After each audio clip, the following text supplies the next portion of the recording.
This place is full of our history.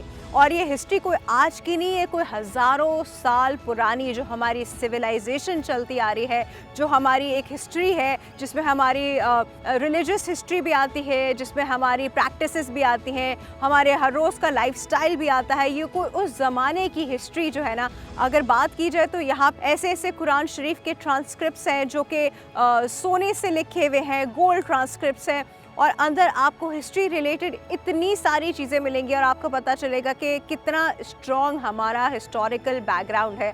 और कौमें वही ज़िंदा होती है जो कि अपनी हिस्ट्री को भी इस तरह ज़िंदा रखती हैं। तो ये एक बड़ी ही मज़े की और बड़ी ही इंटरटेनिंग, फुल ऑफ इंफॉर्मेशन जगह है जी, जो कि मैं चाहती हूँ कि जब आप कराची आएँ तो इस जगह पे ज़रूर विज़िट कीजिए। और हम मौजूद हैं जी National Museum of Pakistan Karachi में।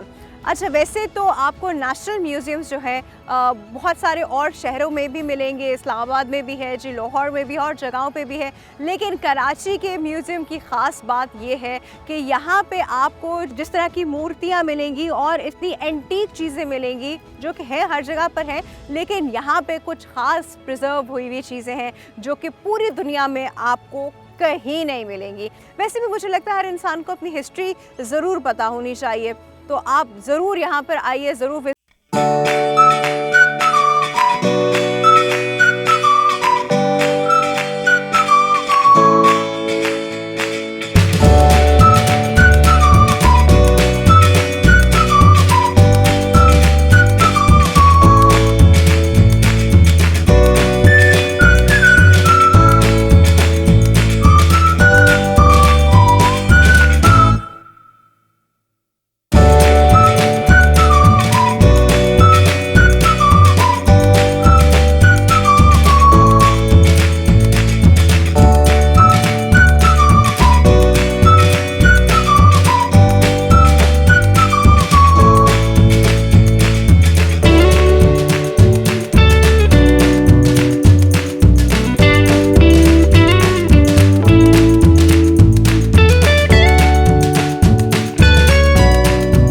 क्या क्या चीज़ें हमें यहाँ मिलेंगी? वो आप अपने इंट्रो में बता चुके हैं। ये 1950 में फेयर हॉल में ये पहले बनाया गया।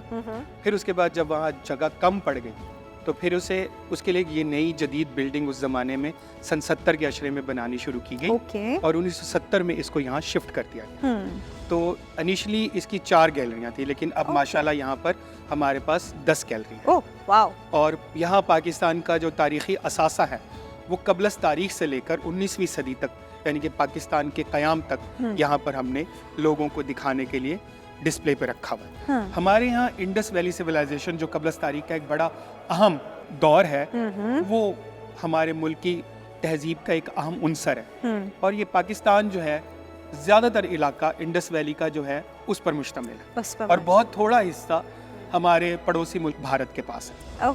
तो हम वजह तौर पर कह सकते हैं कि पाकिस्तान का ये इलाका उस तारीख़ी तसलसल में, उस तहजीब व तमद्दुन के इर्तिकाई अमल में एक कदीम तहजीब का हामिल है, जिसे हम वादी सिंध की तहजीब कह सकते हैं। हाँ जी। तो अब हम ये सब चीज़ें देखने वाले हैं, उनको विटनेस करने वाले हैं। हम आपको अभी कैमरे की आंख से दिखाएंगे, पर जब आप खुद आएंगे तो आप अपनी आंखों से देखेंगे। चलें सब, चलिए हम तारीख का सफ़र शुरू करते हैं। तारीख का सफ़र शुरू करते हैं।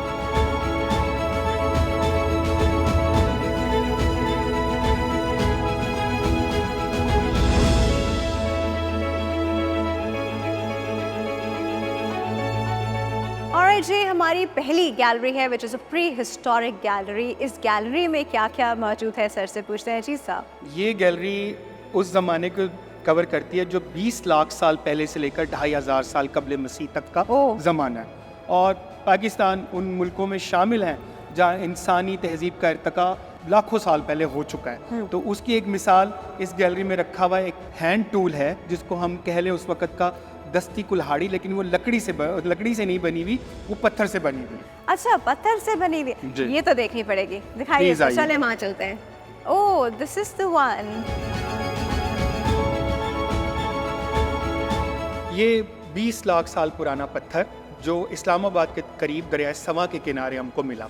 इस्लामाबाद के करीब का इलाका पाकिस्तान में इंसानी आबादियों के इर्तिका में बड़ा आम किरदार अदा करता है और माहिरीन आसार कदीमा और माहिरीन बशरियात सबको उस इलाके में बड़ा कुछ मिला जो इब्तदाई इंसान के बारे में हमें मालूमात फराहम करता है। तो हमें आज भी कुछ मिल सकता है अगर हम कोशिश बेशक अभी भी बहुत कुछ ऐसा है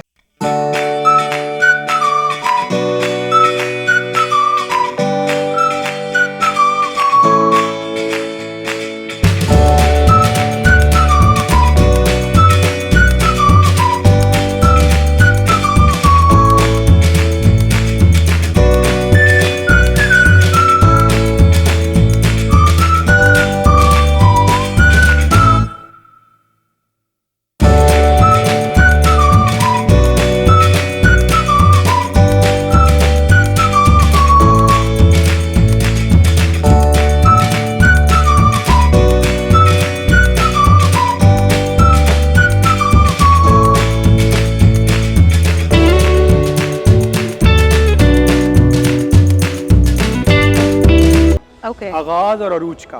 तो यहाँ जो सबसे अहम चीज़ हमारे पास है वो है किंग प्रीस्ट। ये ऐसा मुजस्समा है जो कि वादिया सिंध की तहजीब का एक आइकॉनिक आइटम है। इसको हम किंग प्रीस्ट कहते हैं, यानी कि ये उस वक़्त का बादशाह भी हो सकता है और उस वक़्त का मजहबी रहनुमा भी हो सकता है। जो इसने चादर अपने कंधे पर ओढ़ रखी है, उसमें जो आप पैटर्न देख रहे हैं, डिज़ाइन देख रहे हैं, वो आज भी सिंध में अजरक का पर आपको मिलेंगे। इसका मतलब है कि अजरक के डिज़ाइन इतने कदीम हैं कि जितनी वादिया सिंध की तहजीब, और कपास की पैदावार इस इलाके में उतनी ही है पुरानी जितनी कि ये तहजीब। फिर इस गैलरी में आपको ऐसे बेशुमार एलिमेंट्स मिलेंगे जैसे इंडस सील्स हैं। इनके ऊपर जो तहरीर है वो आज तक नहीं पता चल सकी। इनको पिक्टोग्राम्स इंग्लिश में कहते हैं। इनके ऊपर जानवरों की तस्वीर हैं और कुछ ऐसी लकीरें हैं जिनका मफहूम आज तक जो माहिरीन आसार कदीमा और बशरियात नहीं मालूम कर पाए। जैसा कि आपने देखा कि ये एक मुकम्मल तहजीब थी जहाँ पर कारोबार ज़िंदगी से लेकर बर्तन साजी, रहने सहने के तरीके से लेकर, तो वो तहजीब खेलने कूदने से कैसे अपने आप को दूर रख सकती है। तो बच्चों के हवाले से चीज़ें आप यहाँ देखेंगे, लेकिन एक ख़ास चीज़ यहाँ पर आप शतरंज की गोटियाँ देख रही हैं। हाँ, उनके मोहरे देख रही हैं। तो वजह तौर पर आप कह सकते हैं कि मोहनजोदड़ो वो मकाम है या इंडस वैली वो मकाम है जहाँ पर आज के जदीद ज़माने का शतरंज है वो अपनी खाम हालत में मौजूद था। मतलब ये कहने अगर ये है कि अगर शतरंज जो है इस सरजमीन से शुरू हुआ तो वो गलत नहीं बिल्कुल। है। वाओ। अच्छा जी, अब हम हैं लाइफ ऑफ मोहनजोदड़ो। ये एक ऐसा शहर है जिसके बारे में कहा जाता है कि अपने वक्तों में भी काफ़ी एडवांस था। अगर हम इसका इंफ्रास्ट्रक्चर देखें तो आज के इंफ्रास्ट्रक्चर से थोड़ा मिलता जुलता है। अब बाकी क्या है स्ट्रक्चर के बारे में और शहर के बारे में सब बताएंगे। जी सर। देखिए जी, आज का जो पाकिस्तान का शहरी पस मंज़र है उसकी इब्तदा मोहनजोदड़ो और इंडस वैली में ही बरकरार है, बल्कि पूरे बरसगीर का जो शहरी तारीख़ का पस मंज़र है वो यहीं से स्टार्ट होता है, क्योंकि तहजीब हमेशा शहरों में पनपती है। ठीक है, तो ये एक मोहनजोदड़ो में जो मकानात बनाए गए थे वो 2 मंजिला थे, यानी कि ग्राउंड फ्लोर। ये तो एक आर्टिस्ट का कंसेप्शन है उसके बारे में। ओरिजिनली भी जो लेआउट प्लान वहाँ मिला है उसमें ग्राउंड फ्लोर प्लस अपर स्टोरी, ग्राउंड प्लस वन, और हर घर का अपना कुआं पानी के लिए, साफ मीठे ठंडे पानी के लिए, और नालियां ढकी भी होती थी। सैनिटेशन बहुत प्राइमरी हैसियत रखती थी। गलियां सीधी और 90 दर्जे के जाविये पर एक दूसरे को काटती। और अब हम आपको एक चीज दिखाना चाहेंगे इस गैलरी में जो आज भी मर्द हजरात यूज करते हैं, यानी कि शेविंग टूल।